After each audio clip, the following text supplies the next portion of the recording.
Жарық бір ортадан екінші ортаға өткен кезде оның таралу жылдамдығы өзгереді, алайда оның жиілігі тұрақты болып қалады. В лямбда көбейтілген ньюға тең болғандықтан, В өзгерген кезде жарық толқынының ұзындығы лямбда да өзгереді. Берілген ортаға тәуелді шама ортаның сыну көрсеткіші деп аталады, немесе жай ғана сыну көрсеткіші деп аталады. Бұл шама жарықтың берілген ортадағы қозғалысы вакуумге қарағанда қаншалықты жай қозғалатынын көрсетеді. Ауада n-ді шамамен бірге тең деп есептейміз, ал вакуумде n нақты бірге тең болады. Мына фильмнен біз суға толы стақанға салынған қасықты бақылап отырмыз. Мұндағы қасық сынып қалған секілді, алайда қасықты стақаннан алып тастаған кезде, бұның тек оптикалық иллюзия екеніне көз жеткіземіз. Жарық сәулесі қасық бетінен шағылып, су мен ауа шекарасы арқылы өткен кезде, сынатта өз бағытын өзгертіп, біздің көзімізге жетеді.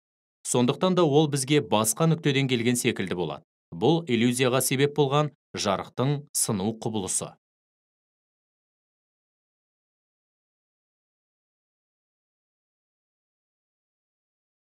Енді ойыншық автокөліктің тегіс жолдан бұдыр жолға өткен кездегі қозғалысын қарастырайық. Егер екі алдыңғы дөңгелек бұдыр бетке бір сәтте бірге өтпесе, машина бір жағына қарай бұрылып кетеді. Шын автокөліктің де тежегіші бір қалыпты жұмыс істемеген кезде бұндай жағдай орын алуы мүмкін.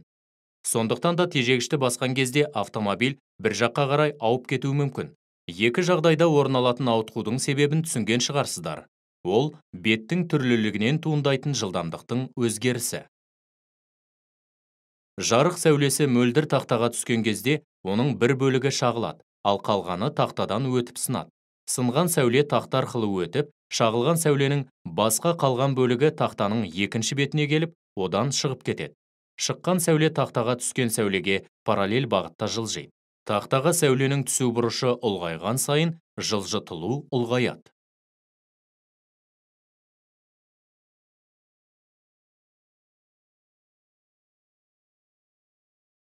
Сәуле судан ауаға өткен кезде не болатынын қарастырайық.